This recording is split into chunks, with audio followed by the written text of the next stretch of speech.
Hi friends, நம்ம MJ Tamil YouTube சேனலில் web சீரிஸோட review பார்க்க போகிறோம். என்ன வெப் சீரிஸ்ன்னு பார்த்தீங்கன்னா, நெட்ஃப்ளிக்ஸில் ரிலீஸ் ஆகிருக்க எரிக் வெப் சீரிஸை பற்றியான ரிவ்யூ தாங்க பார்க்க போகிறோம். இந்த வெப் சீரிஸில் பெனடி அப்படிங்கிறவர் தான் லீடாக பண்ணியிருக்காரு. இவர் டாக்டர் சேஞ்சில் வந்து ஹீரோவாக பண்ணியிருந்தவர் தான். இந்த வெப் சீரிஸோட டூரேஷன் பார்த்தீங்கன்னா ஒரு 6 hours சம்திங் வரும். இந்த வெப் சீரிஸோட ஒன்லைன் என்னன்னு கேட்டிங்கன்னா, இவர் வந்து ஒரு பப்பட்டு தயாரிக்கிறவர். பப்பட்டை பற்றியான ஒரு விஷயங்கள் பேசிகிட்டு இருக்கிறவர். ஒரு டிவி சீரிஸ் இந்த மாதிரி பண்ணிக்கிட்டு இருக்க ஒரு ஆள்.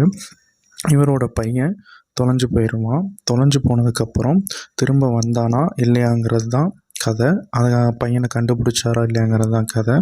இதில் பார்த்திங்கன்னா ஓவரால் பார்த்திங்கன்னா ஒரு என்டர்டெயின்மெண்ட் பேக்கேஜாக இருக்குதுன்னு கேட்டிங்கன்னா ஒன் டைம் வாட்சபிள் மூவியாக தான் இருக்குது. பட் இதில் த்ரில்லர் இருக்குது அப்படிங்கிற மாதிரி மென்ஷன் பண்ணியிருந்தாங்க நெட்ஃப்ளிக்ஸ் சைடில்.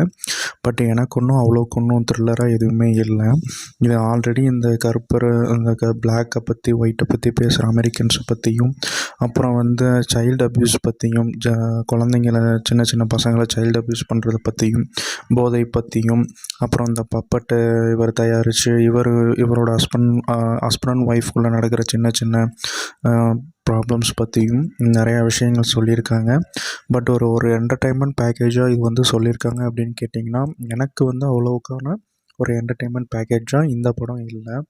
பட் ஒன் டைம் வாட்சபிள் ஒரு மூவியாக வெப் சீரிஸாக இருக்கும்னு கேட்டிங்கன்னா ஒன் டைம் வாட்சபிள் வெப் சீரிஸாக இந்த வெப் சீரிஸ் இருக்கும். நெட்ஃப்ளிக்ஸில் அவைலபிளாக இருக்குது. கண்டிப்பாக எல்லோரும் பார்க்குறேன்னா பாருங்கள். ஒன் டைம் வாட்சபிள் மூவியாக இருக்கும். இந்த வீடியோ உங்களுக்கு பிடிச்சிருந்துச்சுன்னா லைக் பண்ணுங்கள், ஷேர் பண்ணுங்கள். மறக்காமல் நம்ம எம்ஜே தமிழ் சேனலுக்கு சப்ஸ்கிரைப் பண்ணுங்கள். அண்ட் தென் பாய் ஃப்ரம் உங்கள்